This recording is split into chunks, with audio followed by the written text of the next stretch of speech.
Food. One of the most important things that you must be conscious of is, on a certain day when you eat a certain type of food, whatever you eat, you must consciously notice how quickly does it digest and become a part of yourself. Any food that you eat, if it lasts over 3 hours, that means you've eaten bad food and that is something to be either avoided or reduced in quantity. If food moves out of your stomach bag within 3 hours, this means you're eating something that your system can handle efficiently. It may not be the best food, but your system is able to handle it. And between one meal and the next meal, if you create a clear gap of 5 to 6 hours, and in between if there is no other ingestion, you will see the cleansing process in the system on the cellular level, cleansing will happen. This cleansing on the cellular level is most important and significant for a healthful life. So between meals there must be at least 5 to 6 hours of space. If you're over 30 years of age, 2 meals a day, 2 good meals a day will suffice. One in the morning and one in the evening. After the evening meal, before you go to bed, there must be a minimum of 3 hours, and if there is a certain amount of physical activity, not necessarily very heavy or strenuous activity, just simple walking or maybe a dance or something like this, create something for yourself where about at least 20 to 30 minutes there is some physical activity after the evening meal. If you do this, largely your system will be healthy.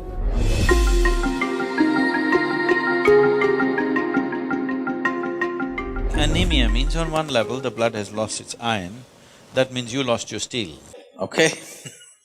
You lost the strength in the body, you'll feel exhausted, simply exhausted for nothing. Because once the necessary iron is not there, your ability to carry oxygen through the body is less. That means your body, your heart, your brain, everything will be on a lower level of function because you don't have enough oxygen.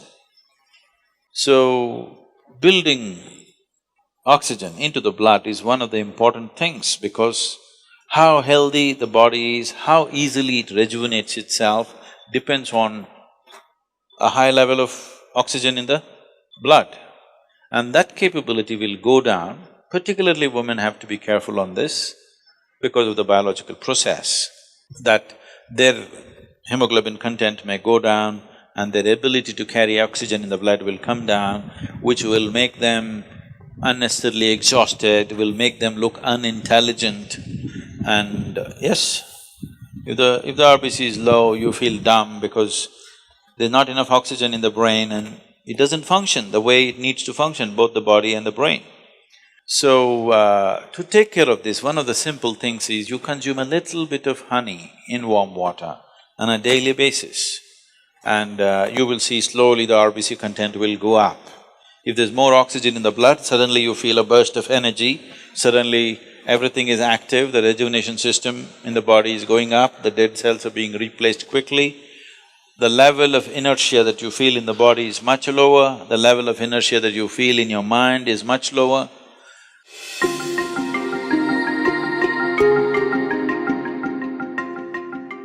So, honey,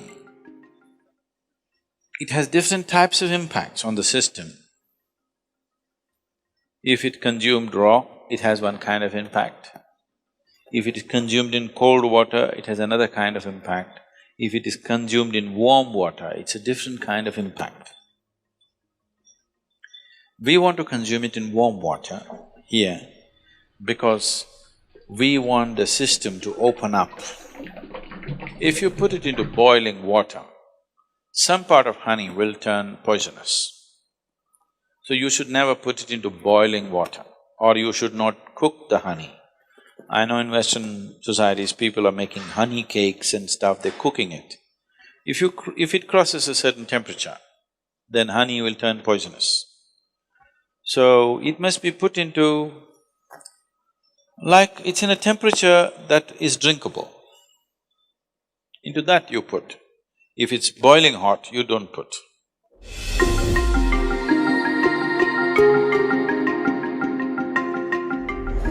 See, sleep is not a requirement in one's life. What the body requires is rest.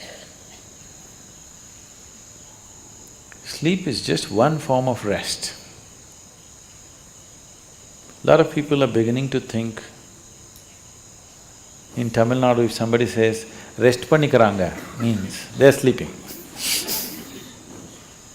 Need not be, you can sit and rest, isn't it? Yes? You can stand and also rest. You're running, if you stand, doesn't it feel like rest?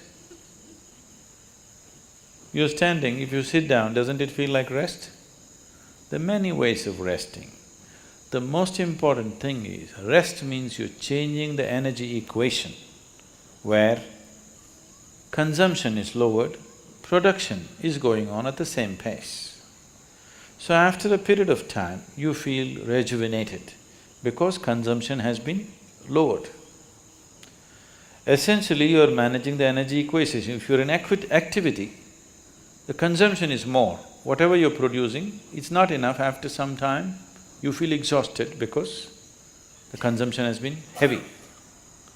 If you lower the consumption and increase the production, after some time you feel energized. The ideal way to live is, there is no sleep in my life.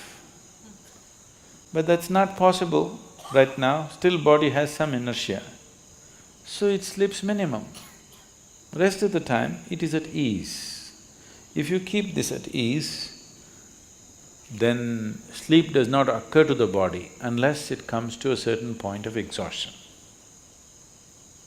So body is never ever asking for sleep, but it is definitely asking for rest. If you do not know how to sit here in a restful manner, it will try to rest like this. If you can sit here totally at ease, it'll sit here for hours without falling asleep. Otherwise, this is the only way it knows how to rest. If you sit here now, one simple thing you can do is you sit down, you come and sit down here, just move your attention from the top of your head down to your toes and see if everything is loose and easy and relaxed and at ease. Are you sitting like this? Just sit, just bring this to ease as much as you can. Not everything is in your conscious level. As much as you can consciously, bring it to ease. You will see suddenly, if you are the kind who'll fall asleep at 10 o'clock, if you simply 1 hour you sit here at ease, you will see your sleep will get postponed by half an hour. You won't feel sleepy at 10. Naturally you're awake.